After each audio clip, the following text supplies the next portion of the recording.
In this video, I will show you shortcut key to insert delta symbol in Microsoft Word.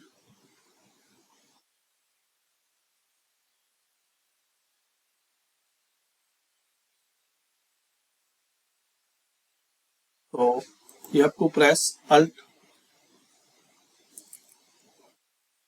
03 B4 and then Alt plus X. So this is the shortcut 03 B4, then press Alt plus X. I will show you.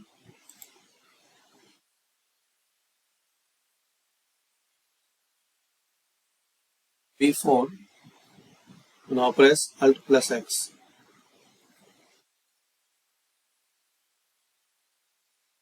So this is the shortcut to insert this symbol.